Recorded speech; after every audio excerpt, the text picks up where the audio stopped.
As a K-pop stan, there are very few things that bring unity amongst us admittedly. But on that very tiny list, towards the absolute top without a doubt you'll see the one thing that unites us all immediately with no question, the hatred towards entertainment companies. Every stan has at least one company that they absolutely despise. Said company is very likely to be the one that their own favorite artist is signed under. These personal gripes can range from mere mismanagement to literal unethical behavior, all of which are oftentimes shared amongst fandom in a venting manner. Very rarely does this lead to anything more than a few posts, but on occasion, fans will try to contact said company in order to resolve these issues for the betterment of not only the artist, but fan-to-company relations. Sadly, oftentimes this line of communication leads to nowhere and the cycle continues with fans endlessly hoping that one day things will go better. How could this be? How could an industry that is built off the blood of parasocial relationships, seemingly not care when those same fans have opinions and critiques that are not heard out under almost all circumstances? Seems like a major blind spot. Right? If you agreed, then you aren't alone in these sentiments. In fact, the company we are speaking about today is claiming in their manifesto that they are striving to fix this exact issue. Modhaus is an entertainment company founded by Joseph Beck and Jaden Jeong on November 30, 2021. The two men describe the company as an unprecedented open architecture K-pop agency that aims to lead the global music industry. If that feels like borderline gallop goosh, it's because it is. Very reminiscent of the convoluted and borderline silly descriptions that used to accompany the work of LOONA, leading me to believe that a certain co-CEO may have written it, but I'm getting ahead of myself. What you need to know is that Modhaus claims to strive for a fan-oriented entertainment system, in which fans' opinions about the trajectory of Modhaus artists' careers are not only valued but treated as official as the opinion of the CEO. Modhaus is essentially allowing stans to finally have a say in the artist whose career they invest so much time and effort into. The two methods used to make this system work are expanding fan engagement and increasing transparency between the company and the fans in a way that assures there's a strong line of communication between the two. The two methods used to make this system work are expanding fan engagement and increasing transparency between the company and the fans in a way that assures there's a strong line of communication between the two. If you would like a more detailed breakdown of the company's agenda, you can find it on their website. So what's the issue? All of this sounds great, doesn't it? A company that listens to fans and allows them to have a direct say in important decisions regarding artists. Wouldn't that make Modhaus the perfect company? The golden child of entertainment companies. Why aren't more people talking about this? Why aren't there glowing reviews from their newest game fans, the OGs of the community, the Orbits? Is all that glitters really gold? Well, even fool's gold has a slight glisten that would trick you into thinking it was gold. Reading Modhaus's own words of how they view their operations gave me quite the kick, because despite wanting to build a fan-oriented community, I find all their efforts to be just as annoying, if not more, than your average company with a greasy hand CEO. So much so that even after signing 5 artists who I have built a deep love for over their career, I have yet to actually care about anything the girls of ARTMS do. Even when I stream the music, I'm completely disengaged, a stark contrast to my rookie Orbit days. So what is it? What happened? Well, it isn't just one singular thing. It's a combination of various issues that over time grew worse rather than improve, as some kept leading others on to believe. See, Modhaus, being a new company and having a popular creative director that's now the CEO, benefits from the halo effect. They are given the benefit of the doubt by fans, who are confident that things will get better over time and that there's a method to the madness, but even from the jump, I disagreed. Before I continue, I want to preface this by saying this video is simply my opinion, and the criticisms given are based on my own personal beliefs as well as my experience being a designer. Modhaus isn't going to crumble and die simply because a YouTuber with 3,000 subscribers made a video about them. So please, dear God, stop typing the hit piece and unclench. Maybe by the end, you'll see where I'm coming from, even if you don't agree. For starters, the fan-oriented system has always been something that I've secretly felt uncomfortable with but never expressed out loud for fear of being a party pooper. As I stated, the K-pop industry practically lives, breathes and survives on the blood of fans stuck in parasocial relationships with these idols. It's a huge issue that has only worsened as K-pop becomes a global phenomenon. We do not need any more access to idols than we already have, which is already way too much in my opinion. Giving fans the amount of power that Modhaus does is a launching pad to enable fans who already operate like idols or their personal friends to next level power lords. If the fans have just as much power as practically the staff, it essentially breaks the much needed barrier between idol and fan. There's a power imbalance there that just feels weird and like it shouldn't exist. Fans should not be tasked to make these decisions, not only because it could create a pseudo-fantasy of being more involved with said idol that is far removed from the reality of just being a fan, but also because it's not their job. While we as fans of course have a wide range of backgrounds, very few of the fans who are engaging with the content that Modhaus puts forward for us to make decisions on should actually have the authority to do so. Professionals exist for a reason.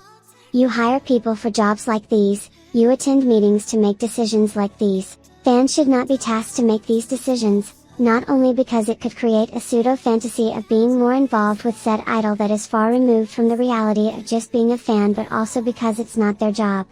While we as fans of course have a wide range of backgrounds, very few of the fans who are engaging with the content that Modhaus puts forward for us to make decisions on should actually have the authority to do so. Professionals exist for a reason. You hire people for jobs like these, you attend meetings to make decisions like these. You don't just pull random folks and go with whatever outcome is the popular vote because it could lead to so many issues. It's amazing to me because in Modhaus's manifesto, they state that a democratic-based system where fans have a say in the process already exists in the form of produce shows, and unfortunately, did not seem to see how poorly guided a decision this is based on that said example. How many times have we seen fans essentially lobby behind trainees with little to no talent and manage to completely skew lineups to their personal taste that puts vanity over everything else? How would this be any different in the form of voting for locations, songs, subunits and more? And even beyond this, like I touched on before, I don't believe fans should have the authority to make half of the decisions that Modhaus puts forward to vote on. People are typically paid to be on the team to make these decisions. What Modhaus's endless voting system boils down to is more free labor from fans who already do free labor in terms of marketing, sadly. Especially in the case of Modhaus, who doesn't seem to grasp that loading money into YouTube ads on music videos and content is not enough to get more attention to the many projects the company pushes out in the time it takes to sneeze. Well, it isn't. For S alone, I've seen long-winded arguments bubble up about fans feeling annoyed about what eventually became title tracks for said units, claiming that there were better options. I would certainly have to agree looking at S's rather stale lineup of title tracks thus far. If you thrive to have a group in which the community's choice is reflected in the final outcome, then why are there still a loud majority who feel so unheard in the voting process? What you've created is essentially more closer to a popularity wins contest, rather than a system that takes everyone's opinions into account, which is way more closer to the concept that Modhaus claims it seeks. Speaking about voting leads me into my next issue with Modhaus, budgeting. Sometime in the summer, Modhaus made a post on ARTMS' social accounts asking fans to vote for 3 locations for the girls to film a photo shoot at. These locations included Greece, Okinawa, Miami, Casablanca and 2 other places. Why is this relevant?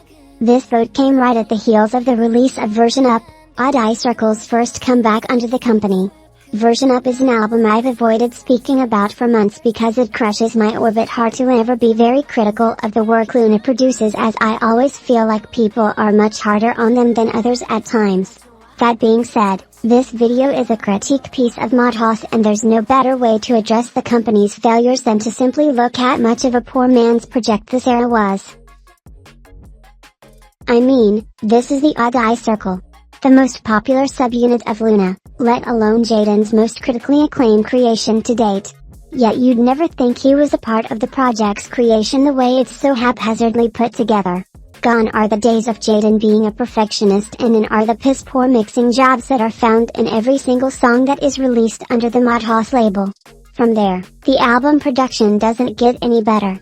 Throughout, the promotional content could be found extremely generic, free tacky fonts that add nothing to the already dull photos. Despite the fact that this group is built off the basis of LOONA, Their work lacks all the important strong branding that the original group had. LOONA's Hamgo logo as well as the shape graph logo are easily one of the most recognizable. It was clean and unique. Yet ARTMS' logo is simply just a sans serif font. Boring and indistinguishable from any other group, two things that should never be used to describe anything attached to LOONA's legacy. A decision so small, yet so important to LOONA was making use of the representative shapes to represent the girls, and we saw this not only for the main group logo but as iconography for the subunits as well. It was a great choice because it didn't go with the super cliche, obvious route of putting the moon in the logo. So imagine my disappointment as Odd Eye Circle rolled out their new one. Not only did it do that, but it also is practically unreadable even when up close. It's super thin and the font honestly isn't all that either. It's an extreme downgrade, but how could I have known everything coming was going to be worse? I don't think anyone could have prepared me for the company foregoing a logo for the album altogether and instead just using the same generic, boring font they always do, but deciding to spit in my face by not even bothering to fucking kern it. Are you insane? Have you lost your mind? Even fucking 16-year-olds using IBIS Paint grasps the very simple technique of fucking kerning a font so you don't have ocean-wide fucking gaps between letters. I mean, you can practically orbit around these bitches, the gaps are that big. And this is not an issue that started with ARTMS and it hasn't ended with this project either. S equally has boring, dull logos that are just sans serif fonts the company found for free. No individuality, no creativity. When I first pointed this out during their assembly era, I was told that I didn't know what I was speaking about and hyper-focusing. Now we are far past that era and the company has still yet to actually have a single custom logo for any artist or project apart from the S and Company one. I also complained about the formatting of the teasers, which has only gotten worse since assemble era, with the company tossing templates on teasers that are poorly masked and look awkward at the least and extremely unpalatable to the eyes at most. It's a hot mess, showcasing a clear bright red line of incompetence that has always been waiting to be crossed since the first project the company released. These little decisions affect each group's artist identity massively. Neither have a look to call their own, something that makes sense for S who just feels like a LOONA reboot for the CEO but is absolutely silly as fuck for the ARTMS members. ARTMS is a fucking extension of LOONA. Just do the same exact branding you did for LOONA, for ARTMS. ARTMS and S reeks of groups who have little to no artist development invested into them, resulting in poor branding, poor mixing, indistinguishable concepts, generic ideas and even poor editing. I said this from the very jump with S because I'm experienced enough to spot these things, but y'all finger wagged at me. Now look. They got 62 subunits and not a damn difference between any of them except for crystal eyes. Now tell me again that artist identity and creative direction don't matter. So why are we even allocating funds for out-of-country photo shoots? Why are you not investing that money into hiring more skilled designers? Why are you not investing that money into hiring more skilled production teams? Whether that be music, photography or cinematography wise. That's why it doesn't shock me that Modhaus shells out NFTs and brand them as some sort of creative decision that's changing the landscape of K-pop. Much like a good chunk of the NFT community, the quality of art is never the focus. If Modhaus cared about changing the landscape of K-pop, they would actually be investing into their artists and their staff. Not making the same mistakes as the companies Jaden was once employed at. Because as much money as fans are giving to this company, none of it is being reflected in the content. The art direction for Heejin's debut is so laughably bad, I had to just ignore it in order not to get pissed off. And honest to God, I find it so evil that Modhaus has rebranded fucking NFTs into being this magically ethical revenue source for their artists and cool collectibles for fans because it's so fucking dumb. I don't know who needs to hear this. NFTs are worthless and no, not even rabid K-pop stans consumerism will ever give them worth. Majority of NFTs are valued at 99%. Please do not throw your money into a fucking black hole for a fucking selfie that could have easily been uploaded on Instagram for free. It is not your job as a fan to pay idols.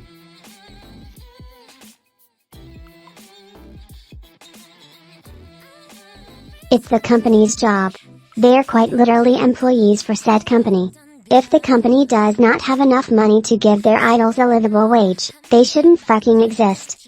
As simple as that.